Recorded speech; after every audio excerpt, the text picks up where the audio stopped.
అరే మీరు వెళ్ళంట. అమ్మ మీకు ఇమ్మంది. నువ్వు ఈ చీరలో ఈ గ్లాస్తో అచ్చం ఫస్ట్ నైట్ గదిలోకి పాల గ్లాస్తో వచ్చిన పెళ్లి కూతురులోనో తెలుసా? పాలు కాదు, మజ్జిగ. ఏదైనా మన ఇద్దరికి సగం సగం. హే, ఎందుకు అలా సిగ్గుపడుతున్నావు? సిగ్గు కాదు, భయం. నేను నిన్నే కొరుకు తినేనులే.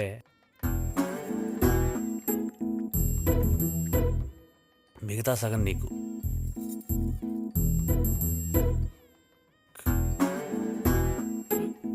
కళ్ళు తిరుగుతున్నాయేంటి? మజ్జిగలో నిద్ర మాత్రలు కలిపాను. నిద్ర మాత్రలా? ఏం మారలేదు మాది. మరి ఇప్పుడు మురళి నిద్రపోతున్నాడు. అందరూ ఎంత లేపినా లెగటం లేదు. నేను సందు చూసి పారిపోయి వచ్చేసాను. ఎన్ని మాటలు కలిపావు?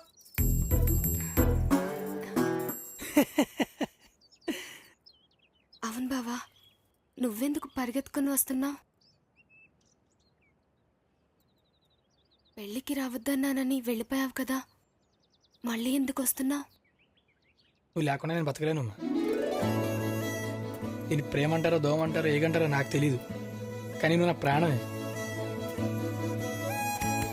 చిన్నప్పుడు నువ్వు రాకముందు నన్ను అందరూ ఏడుపు మొక్కవడానికి పిలిచేవారు. నువ్వు వచ్చాక కదా నవ్వడం మొదలు పెట్టాను. ఇప్పుడు నన్ను వదిలేసి వెళ్ళిపోతే నేను ఏమైపోతానే?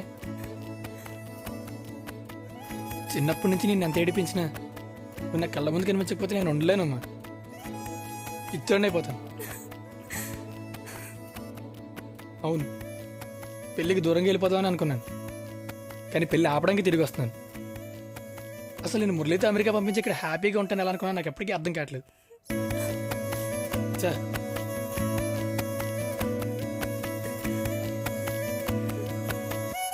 ఇదేంటిది, సెంటిమెంట్ ఎక్కువైపోయినట్టుంది. మురళి చాలా మంచాడు కదమ్మా, నువ్వు మజ్జిగిస్తే తాగేశాడు. నేను వాడితో మాట్లాడి మళ్ళీ నీతో పెళ్లి కొప్పించి పెళ్ళాక మీ ఇంటికి వెళ్ళరికి వచ్చామంటాను. అప్పుడు నువ్వు ఎప్పుడు నా కళ్ళ ముందే ఉంటావు. వాడు నా మాట కాదండిలే.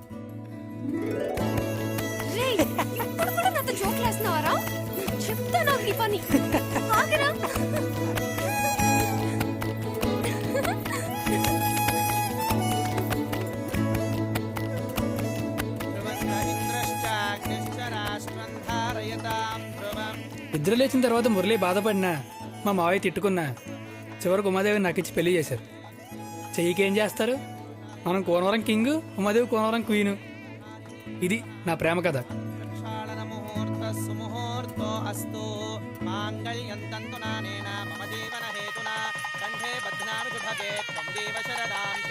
మాంగళ్యధారణ